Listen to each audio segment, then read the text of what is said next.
All right, well, good morning, everyone. Welcome, and y'all can stand with us as we worship if you'd like.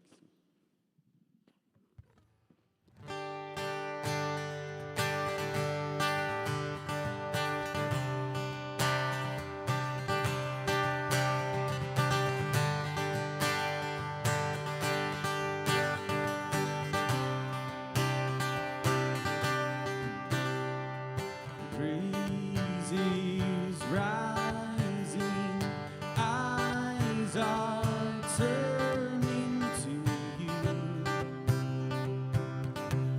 We turn to you. Hope is stirring, hearts are yearning for you. We long for you. 'Cause when we see you, we find strength to face the day. In your presence, all our fears are washed away. They're washed away. Hosanna, Hosanna. You are the God who saves us.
so their guilty stain. The dying thief rejoiced to see that fountain in his pain. And there may I, though vile as he, wash all my sins away. Wash all my sins away. Wash all my sins away. And there may I, though vile as he, wash all my sins away. Dear dying Lamb, thy precious blood shall never lose its power, till all the ransomed ones of God be saved to sin no more. Be saved to sin no more. Be saved to sin no more. Till all the ransomed ones of God be saved to sin no more.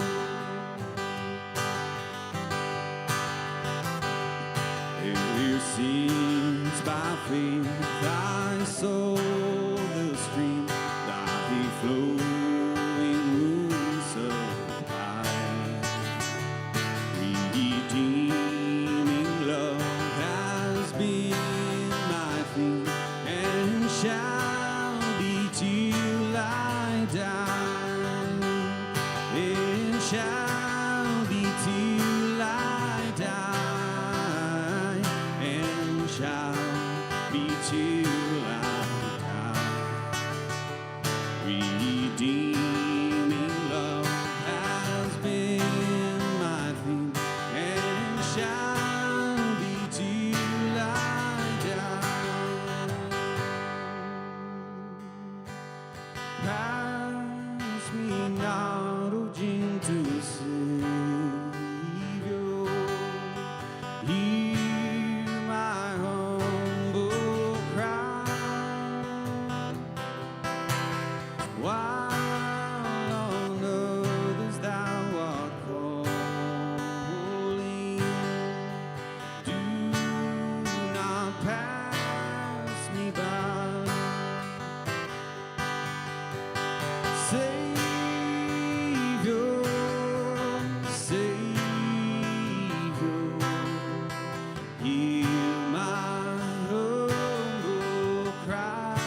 Father, we praise you this morning for who you are.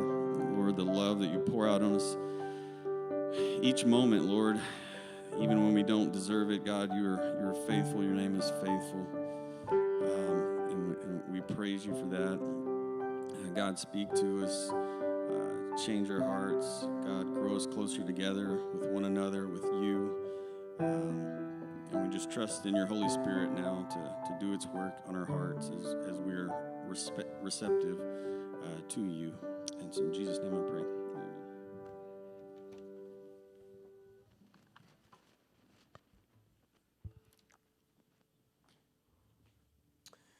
Well, hello, everyone.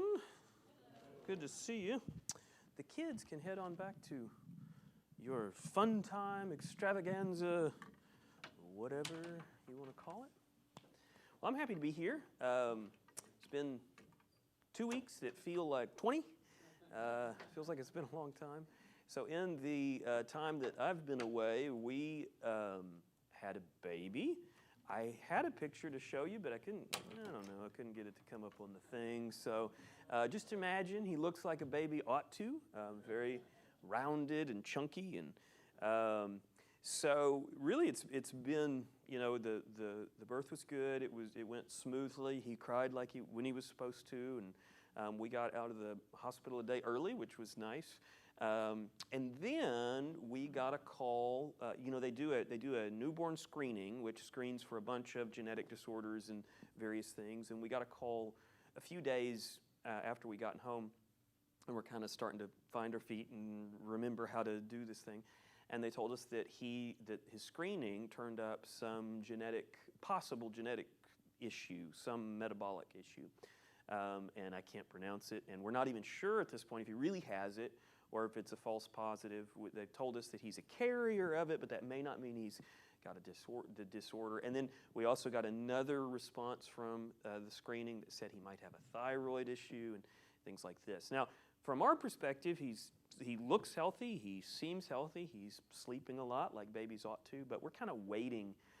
And it's interesting for us, what we've noticed is so this is our third child, and so during the day when it's sunshiny outside and the other kids are playing because they're on spring break right now, we're effervescent. We have a good day, and then when we get towards the evening, we start to feel a little down, as we think about this stuff. And part of that is because until we find out exactly what's going on metabolically, the doctors told us we need to feed him every 2 hours, day and night, all through the night, all day. Usually it'd be like 3 to 4 hours, maybe 5 hours if he's sleeping good. If he sleeps through the night, that's great, but not for us. We have to wake him up.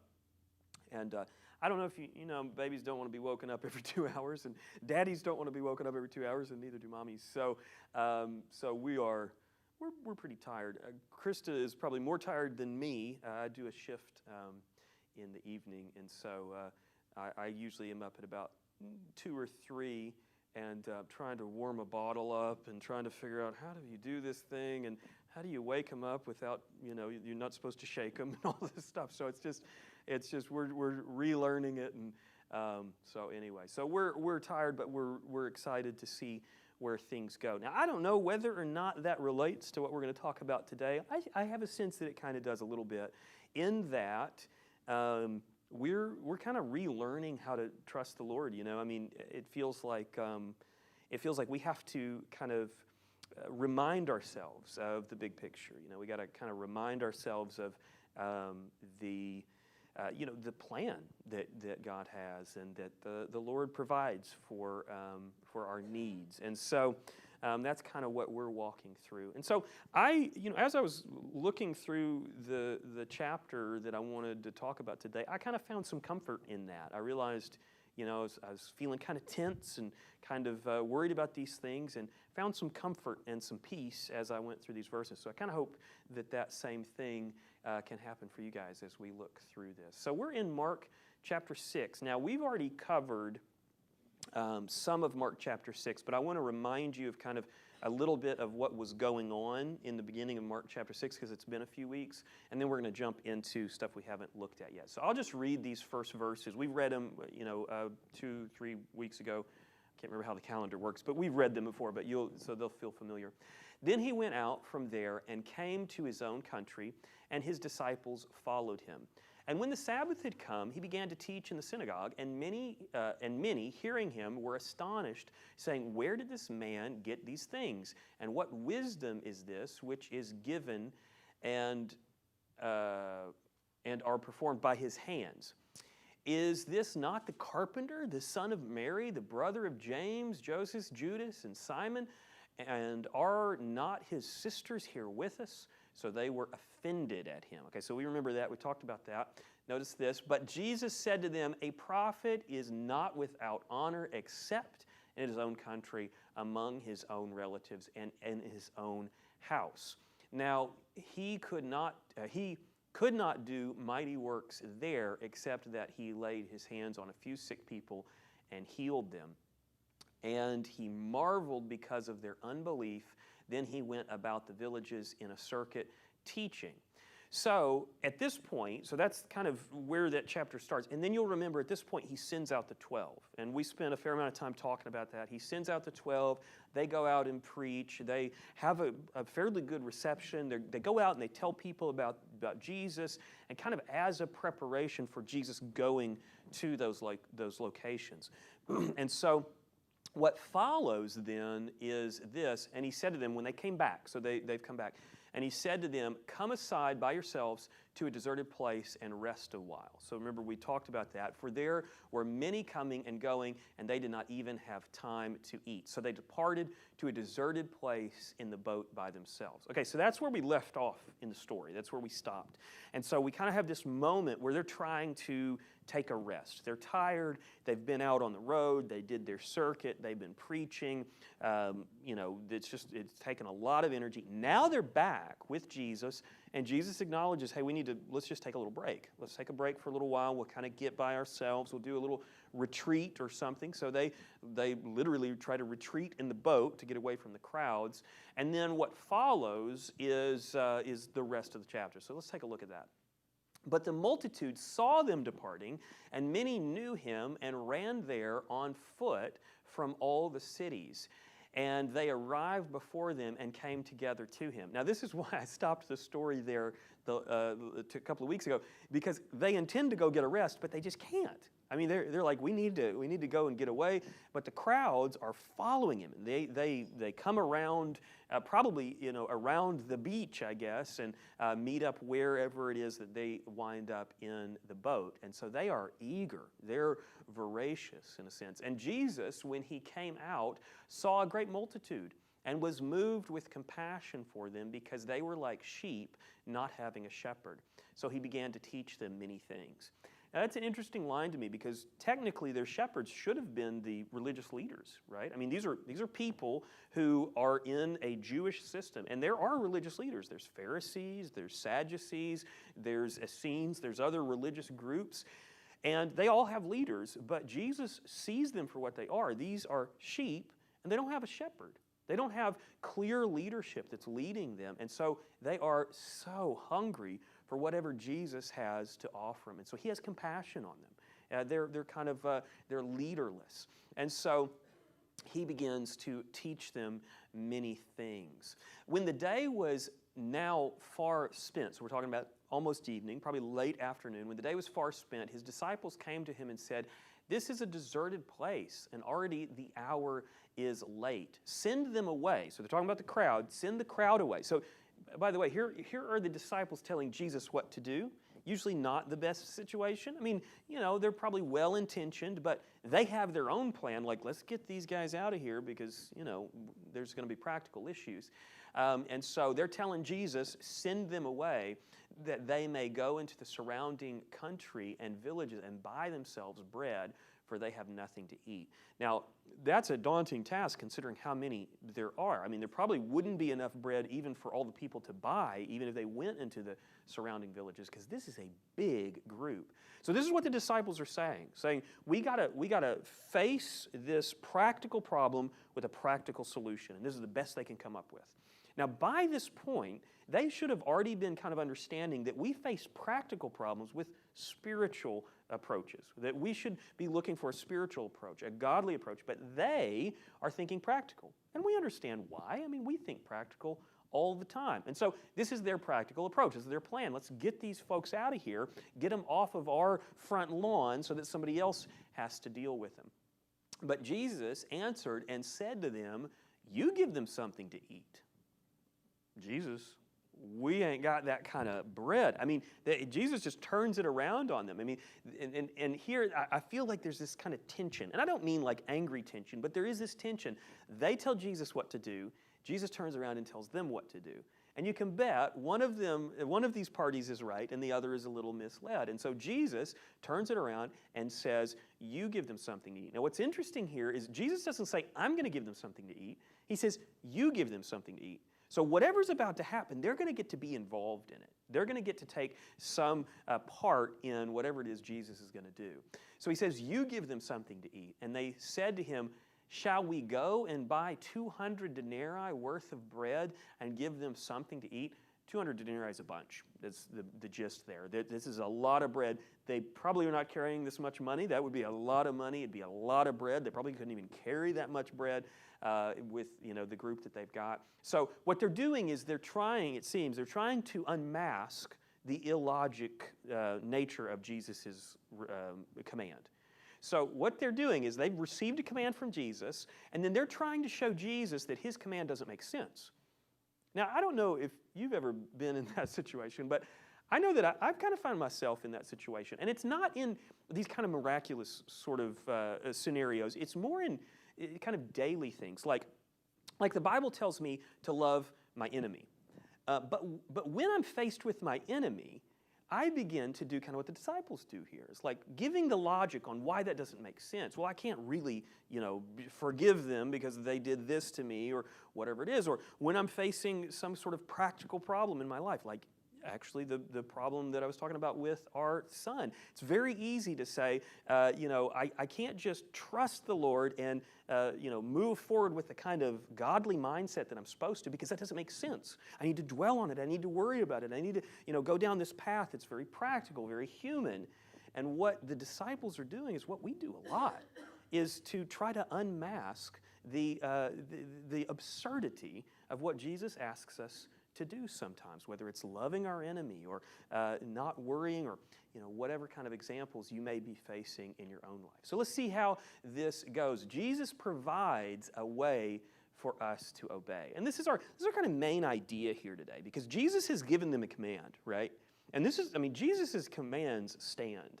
Jesus doesn't give commands that we can't follow. Now, he doesn't always give commands that are super easy, but he always provides a way for us to obey. And so when Jesus says, "You give them something to eat," what they should have probably responded with is something like, "Well, we don't know how we're going to do that, but we trust you, so lead us. Lead us on how we do that."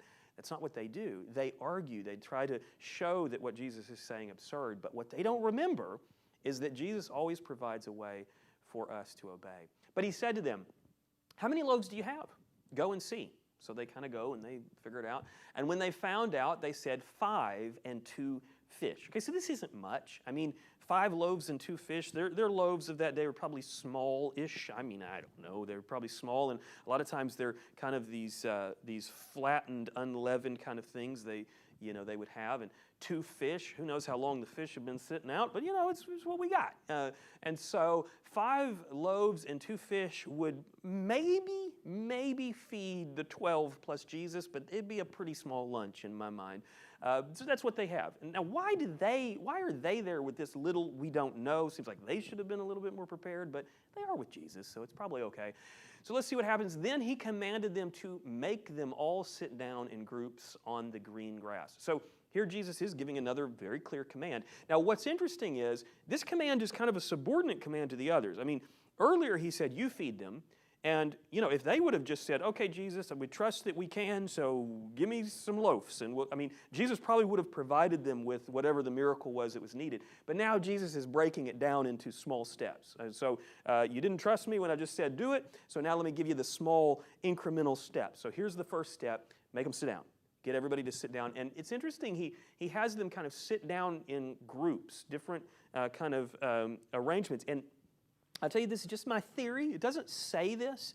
But what was going to happen in the long run is that each of the apostles was going to spread out into the world, and they were going to start churches wherever they went.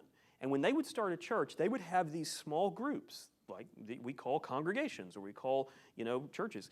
And they would be the leader of those churches. And so it's kind of interesting here that Jesus is, and I don't know that that's what he's trying to do, but it feels like it's kind of an image of what their ministry would be someday, is you're each going to be responsible for feeding a group. Now, that's not always literal, but sometimes it was literal. I mean, it was literal that, you need to help take care of a certain group's needs, and that's going to be what your ministry is like. So it's kind of an image of what's to come, I think.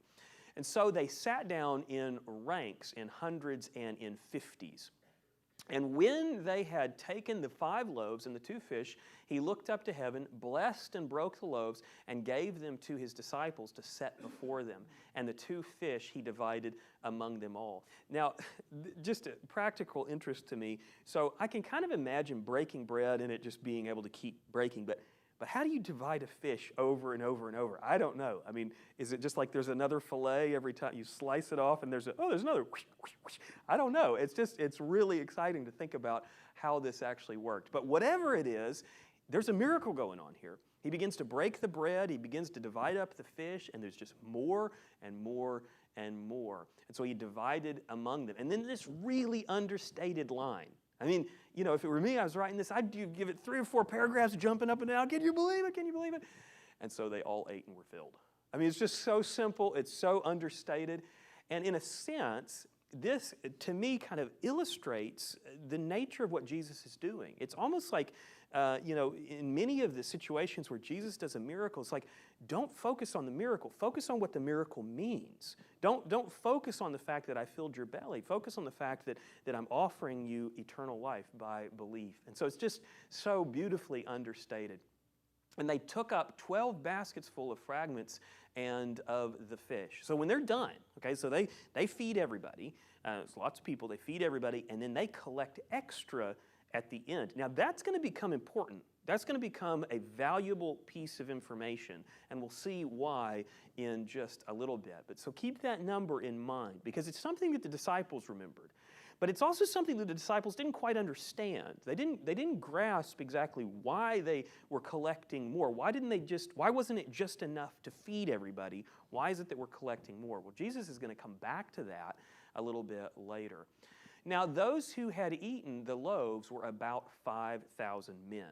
Now, this is not all that uncommon in the ancient world. If you're counting a crowd, you'd use round numbers to start with. It's a kind of an estimation. But also, it wouldn't be uncommon to just count the men, which means many of the men would be with families. And so this could be a huge crowd. So he fed at least 5,000, but I mean, goodness, it could be 10,000. Who knows? I mean, it depends on how many head of household. If lots of those men were the head of their household, then you could be looking at a lot of people. So it's a sure enough miracle. I mean, even if he fed 5 people, it'd be a miracle, but Jesus fed thousands. And so think about this again. He tells the disciples to do this, right? He gives them this command, you feed them, and now that they've followed him, now that they've kind of worked with him, Jesus has allowed them to take part in this miracle. Now, Jesus is the source of the miracle, right? I mean, the disciples couldn't do it without Jesus, of course, but he told them to do it, and now he's allowed them to be part of it. Who was it that passed out the bread? Who was it that laid it before the people? So, because they trusted him, because they went along with him, they've gotten to take part in this amazing thing. Immediately, he made his disciples get into the boat and go before him to the other side. Okay, so I put this in yellow again because it's another command, right? And sometimes we get a little funny about the word command. We don't like that as Americans, but it just means it's instructions. He gives them a command, he gives them instructions, and so he gives them these specific instructions. I want you to hop in the boat, I want you to go to the other side, to Bethsaida, the reason is, or at least one of the reasons is, so that Jesus could send away the multitude. So he wants remember what we said at the beginning of the chapter, they were trying to get away from the crowd so that the disciples could have a break for a little bit. Now Jesus sort of stays back, runs interference, and lets the disciples go ahead. But I don't think that's the only reason. I think Jesus has another plan in play here. So he lets his disciples go, get kind of away from the crowd, and then he disperses, or he's going to send the multitudes away. So immediately, I have that in there again for some reason. I know why, but we'll get to it here in a second. And when he had sent them away, he departed to the mountain to pray. Okay, so let's just kind of have this in our mind. So he sends the disciples, get in the boat, go across the sea, and then he goes up on, I guess I just banged my mic there. He goes up on the mountain. Now, we're not talking about like Mount Everest here. I mean, this is maybe we would call it a very high hill or something like that. So he disperses the crowd. They're going one direction. The disciples are going the other direction. Then Jesus goes up on the mountain. And so from on the mountain, he can see what's going on. Very likely he could see where the crowds are kind of going. He can see where the disciples are going. And so across the water. Now, when evening came, the boat was in the middle of the sea, and he was alone on the land. Okay, so he is apart from the disciples. He's apart from where the disciples are. Now, I think this is intentional because at some point, the disciples are going to have to go out on their own, right? They're going to have to go out and face the challenges, face the world on their own, and Jesus is going to ascend back to heaven. So it's interesting that in this chapter, we have Jesus sending out the disciples to preach earlier, and now he's sending them out on this journey all by themselves. And so it's almost like he's kind of letting out the leash a little bit, helping them to get a little bit of autonomy. Then he saw, okay, so Jesus is on the top of the mountain there, probably looking over the water.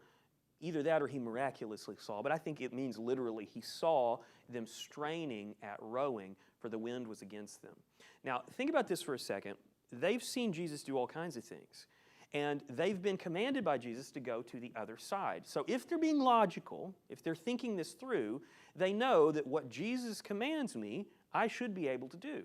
So now Jesus has commanded them to go to the other side, but the wind is against them.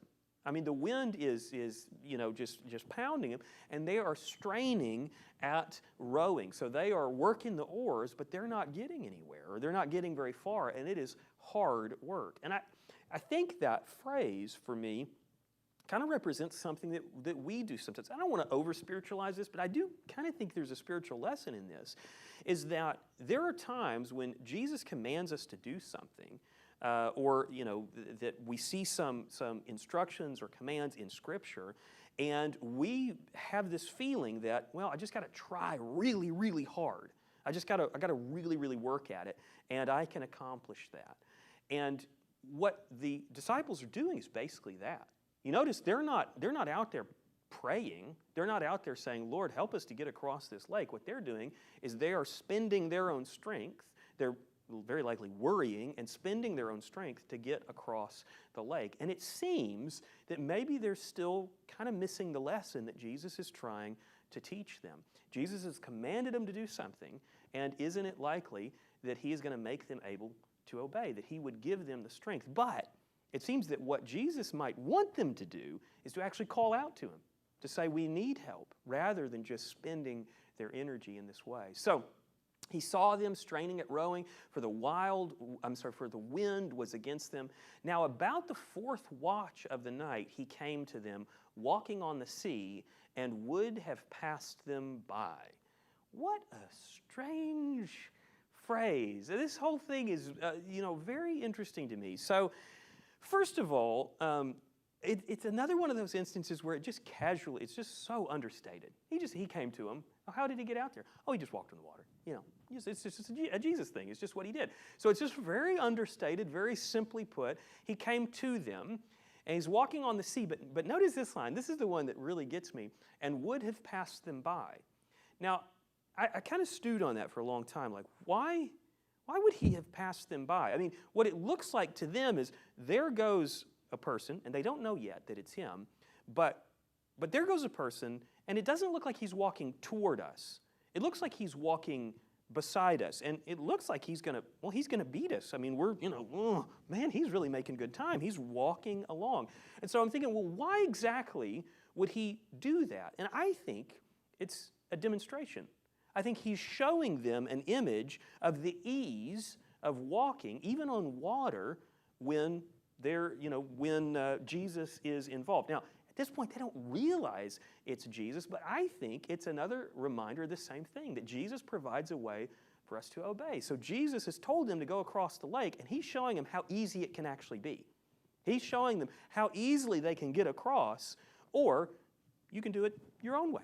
You can strain at the oars and fight the wind, or you can do it the Jesus way, and you can walk. And we know from other stories that even at one point, Peter does attempt it, and varied results, but he does get out on the water a little bit. So let's see what happens. And when they saw him walking on the sea, they supposed it was a ghost and cried out. Now, this is interesting to me. I kind of assumed that ghost stories were sort of a thing of our century, like that was, something that, is more modern. But apparently they had ghost stories back then too, because they see Jesus on the water. This is a person, or looks like a person doing something that people don't normally do. It must be a ghost. It's just sort of, once again, it's their practical thinking, although practicality is a little bit strange in this situation, but that's the best they can figure. It must be a ghost. Why didn't they assume it was Jesus? I mean, that's interesting to me too. I mean, they've been spending time with this person who is miraculous, who's doing these amazing things. They see somebody walking on the water, and they don't immediately think, oh yeah, that's got to be the person we're spending time with. No, they think of the worst case scenario. So they're straining at the oars, they're fighting the wind, they're thinking that not only are we losing the battle with the wind, now there's a ghost out on the water. It's a Halloween night. So, for they all saw him and were troubled. But immediately he talked with them and said to them, be of good cheer, it is I, do not be afraid.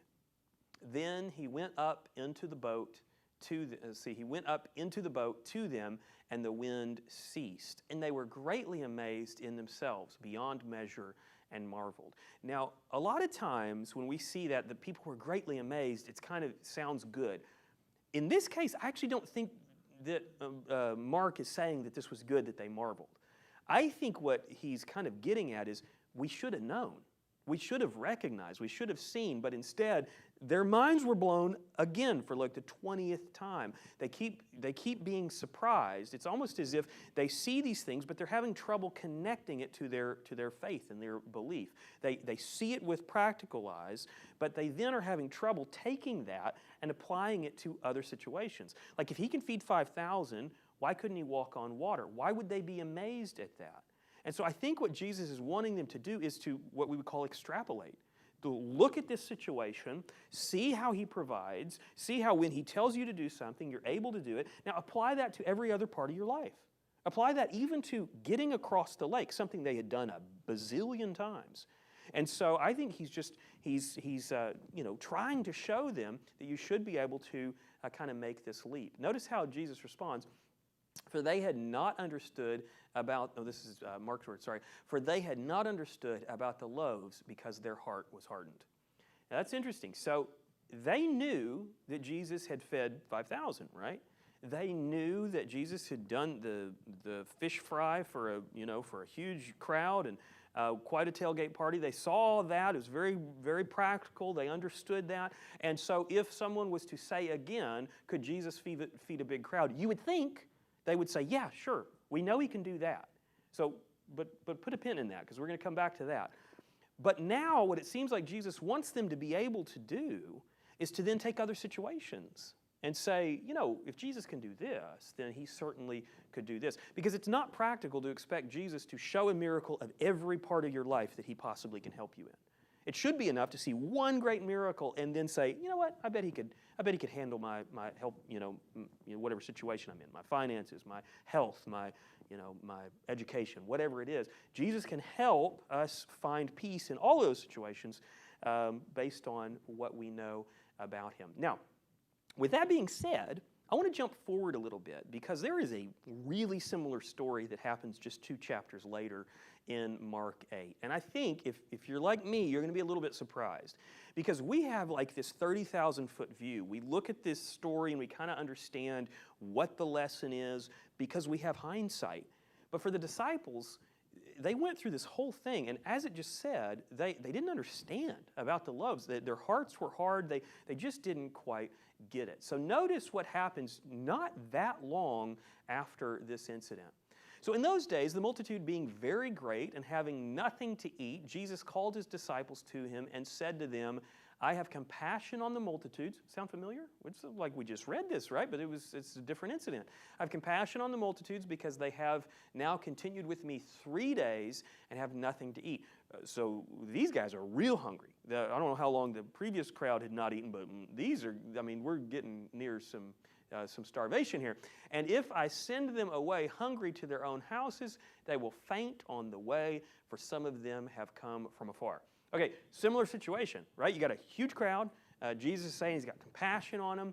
Notice how it plays out. Then his disciples answered him. Okay, this is interesting to me because it's like the disciples recognize where Jesus is going with this because they've already been in this situation. They've seen this before. And so before Jesus gets to the point, the disciples sort of jump the gun and kind of, let me cut you off there, Jesus. I know where you're about to say. You're about to, but let me just ask you this. How can one satisfy these people with bread here in the wilderness? Well, that should be a really easy answer. I mean, right? They should be able to say, you know what? Jesus did this exact same thing like 3 weeks ago, or maybe it was longer. I don't know, but he's done it before. And they clearly remember it, because we'll see that here in a minute. So they know he can do this. Not only are they having trouble extrapolating what Jesus can do from one situation to another, as in bread to getting them across the lake, even in the same situation, they're still struggling to believe that Jesus can do it again. And so they're still thinking practical. They're still thinking, how do we solve this practical problem with a practical solution? And so can you imagine, I can't imagine what it'd be like to be Jesus, but I would think this would be a bit frustrating. So then his disciples answered him, how can one satisfy these people with bread here in the wilderness?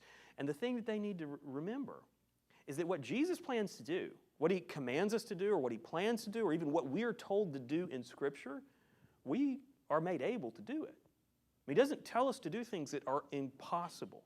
And so here, this is the lesson, I think, that they need to remember. He asked them, how many loaves do you have? And they said, 7. Very similar situation, right? It was, how many was it the last time? It was, here's a hint, it's 5 and a couple of fish. So they have 7 this time. They have a little bit more, but it's still not, it wouldn't be enough to do what they're trying to do. So he commanded the multitude to sit down on the ground, and he took the 7 loaves and gave thanks, broke them and gave them to his disciples to set before them, and they set them before they. That must have gotten cut off. Somebody have that verse there? See, before, I'm guessing it's before them. I don't know why that got cut off. They also had a few small fish, and having blessed them, he said to set them also before them. Okay, I mean, this is like the same thing, right? It's like, guys, you didn't get it the first time, all right? You didn't understand the loaves.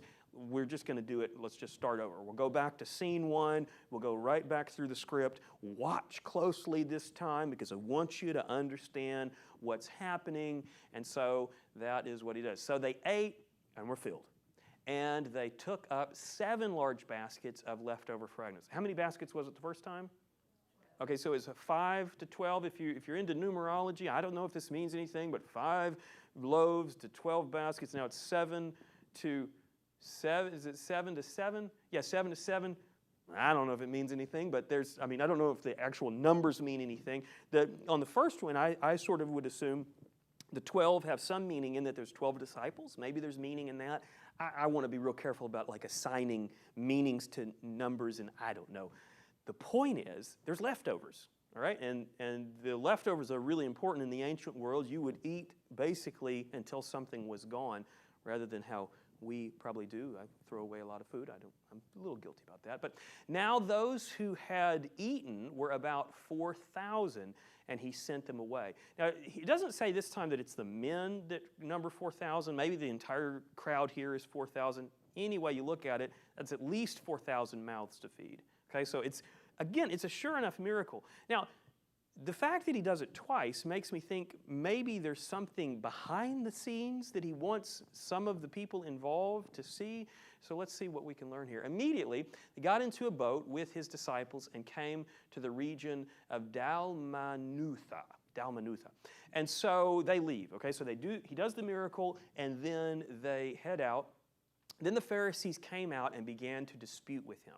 Now, it doesn't give us much about the dispute, but it was really common for the Pharisees to want to come and debate. And, Jesus was really cutting into their market share, if you think about it. The Pharisees are teaching that you got to work real hard for salvation, and you got to be part of the temple system, and, oh, by the way, it's going to cost you some money. That's the Pharisees' approach.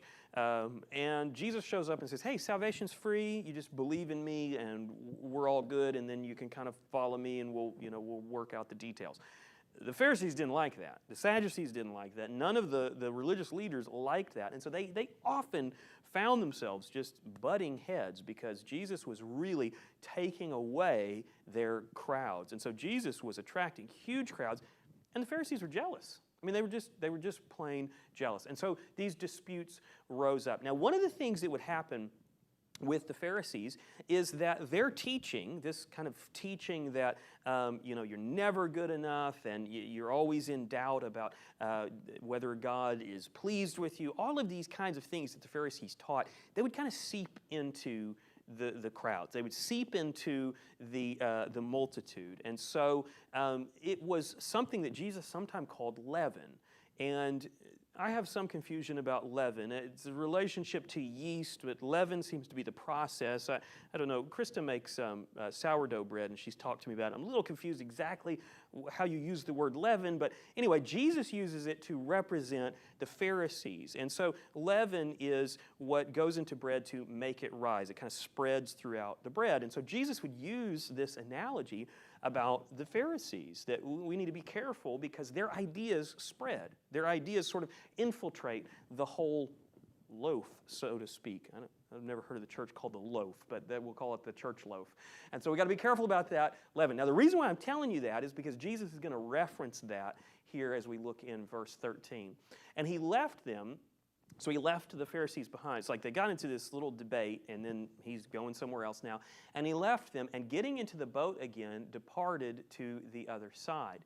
Now, the disciples, here's kind of a side note, the disciples had forgotten to take bread, and they did not have more than one loaf with them in the boat. Now, it'd be easy to think, well, maybe the disciples don't carry bread now, because, Jesus is the great baker. I mean, he can make 1,000 loaves, or probably more than 1,000 loaves.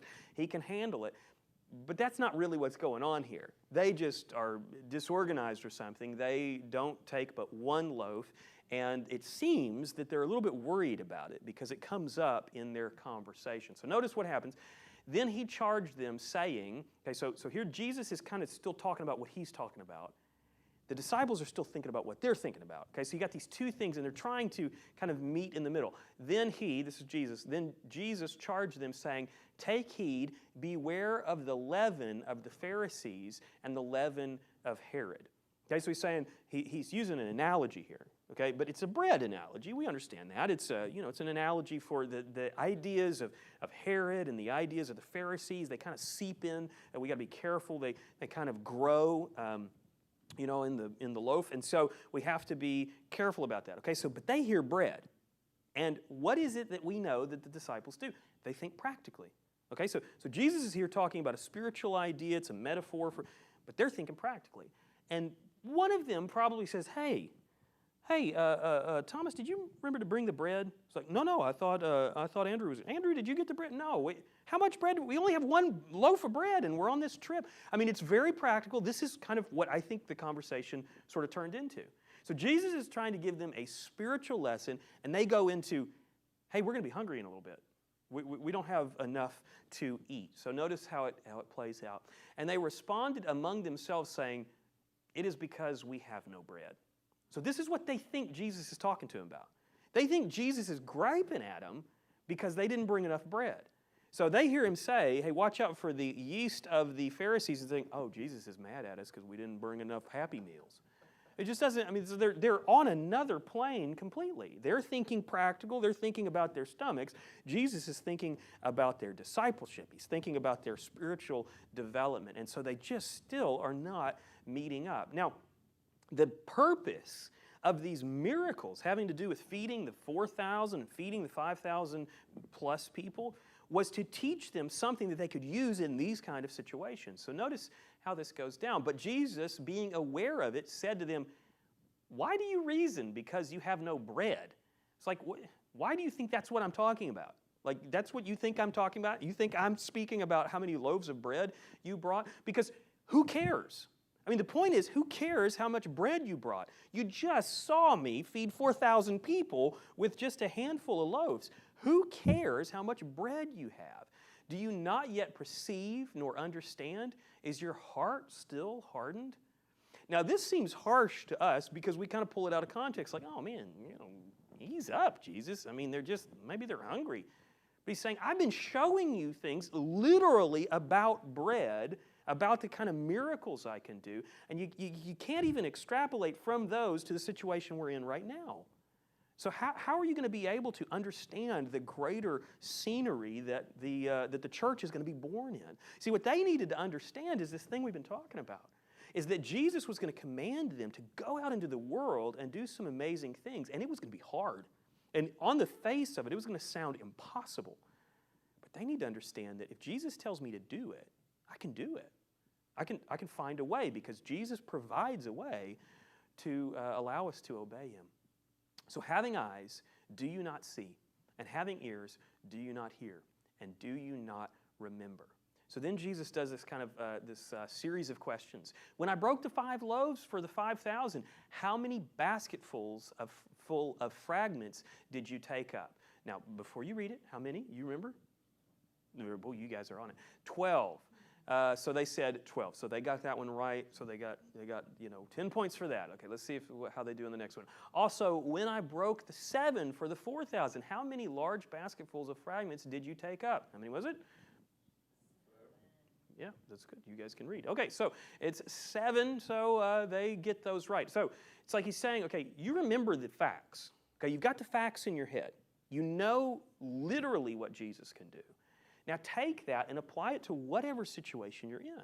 Whether you're in the boat, whether you're in the 21st century dealing with COVID, whether you're dealing with a child that might have some sort of issues like we are, or whatever the situation may be, we need to take those facts that we understand, that Jesus did this, and he did this, and he did this, and he did this, and we apply those to our situation. Now, here's the thing.